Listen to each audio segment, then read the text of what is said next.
I thank Holy Mother and Jesus for the great fortune I have received to witness Jesus and Holy Mother on this holy altar, together with my loved ones on this sacred land where Holy Mother appeared alive.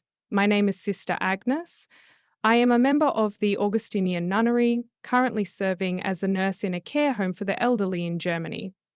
My hometown is Thirupuzha, and I belong to the Chilavu parish. When I returned to India in 2023, I came to know about the Kreupasanam through my sister-in-law. At first, I wasn't very interested, mainly because I didn't know anything about Kreupasanam Mother. But later, I happened to hear a testimony about Kreupasanam on YouTube. A young woman had come here, taken a covenant, but failed to keep it. She faced many hardships afterward. Eventually, she returned, renewed her covenant, and was blessed. That testimony reminded me of my niece, who had also taken the covenant but did not remain faithful to it. My heart became heavy with sorrow, and I asked Mother what I could do for her. Deep within, I felt a strong call to take the covenant myself and keep it faithfully. From that moment on, I began searching YouTube to learn more. Though I hadn't taken the covenant yet, I started living by its principles for 3 months. I listened to Father's talks every day. One day, my own mother called me and said she had a terrible headache. She told me that she used to pray to Mother Kreupasanam, saying, "Only give me the pain I can bear." She also asked me to pray for her. Seeing her faith in Mother Kreupasanam, I asked myself, why should I stay away? That day, while listening to Father's talk on a Friday, I made my decision. I too would take the covenant. That day, Father called out that a sister was being healed, someone who was suffering from severe head pain caused by a tumor.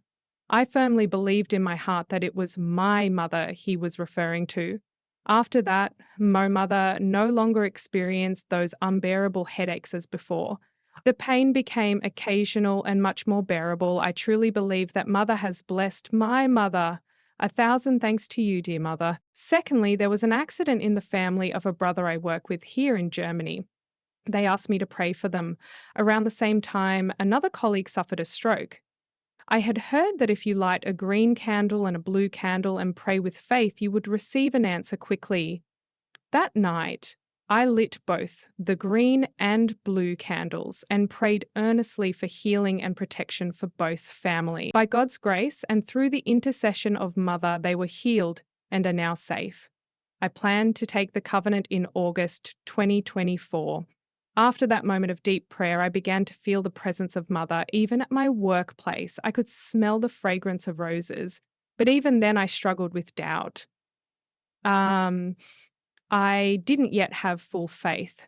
Later, when I returned to my room after duty, there was an unpleasant smell in the air. Still, I didn't believe anything unusual was happening. But that very night, the scent of rose water gently filled my room once again.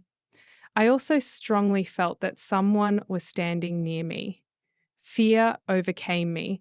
I was frightened and began to cry. In that moment, I prayed to Holy Mother with all my heart. Then I heard her voice in my heart telling me, "Kneel down, stretch out your hands and pray." I obeyed and did exactly as she said. At that moment, I felt a hand gently rest on my shoulder. A touch, so comforting I knew I was not alone. The beautiful fragrance lingered in my room for nearly a week. I now humbly ask forgiveness from Mother for my earlier disbelief. Next, my sister-in-law, Manju, began experiencing severe headaches and blurred vision. Upon examination, the doctors discovered that her eye pressure was dangerously high. While the normal level is around 12, hers was over 50. The doctor explained that she would need to see a specialist as it appeared to be an autoimmune condition. He also mentioned that if certain markers were found, it could even indicate cancer. A blood test was taken and sent for further analysis. We were told that the results would take 10 days to arrive. During those days of waiting, we prayed fervently to our mother. When the results finally came, we were filled with relief. There was nothing serious and none of the feared conditions were found. In fact, Manju didn't even need to take any medication. We thank our dear mother deeply for this blessing and for protecting our family. Then, one night around 1 or 2 a.m., I suddenly woke up, Shocked and unsettled, I asked Mother what was happening. In my heart, I felt her tell me, pray. So during that time, I began to recite the Rosary of Mercy. I later realized that it was 5:30 a.m. in India, the time of the daily blessing prayer, though it was only 2 a.m. in Germany. That explained why I kept waking up at the same hour, feeling a strong spiritual pull. From that day onward, I began waking up at 2 a.m. every night and faithfully participating in the daily blessing. My niece is currently studying for her CMA exams. She had written the exams several times but had not been able to pass. I prayed to Mother and asked her to sign my niece's certificate, writing on it, "Congratulations from Mother and Jesus," and to give it to me. One night I had a dream. I saw a teacher in a classroom who handed me a mark list. In the center, the word congratulations was clearly written. By Mother's grace, my niece passed 4 subjects. She still has 4 more subjects to write next June, and I fully believe that Mother will bless her with success in those as well. I have always had a deep love for the souls in purgatory, especially those who have no one to pray for them or remember them. Whenever I received pocket money, I would save it and offer Holy Communion for them each month. I also tried to help others in whatever small ways I could. On holidays, I would attend 2 holy masses, one of them offered especially for the souls in purgatory. I would also distribute images and small booklets of Kreupasanam, Mother to others. These were my little acts of mercy. For all of this, I give thanks to the Holy Mother. I am nothing, I have nothing, I am zero, and yet I have always prayed that, if it is your will, Mother, you would make me a witness to your apparition. Today, standing at this holy altar, in the presence of the loving Jesus and Holy Mother who are truly alive here, I have been given the grace to share this testimony with all of you. Thank you, Kreupasanam, Mother and Jesus, 1,000 times. Thank you. Jeremiah 7:23 says, I gave them this command, obey my voice, and I will be your God, and you will be my people. Walk in all the ways I command you, that it may go well with you.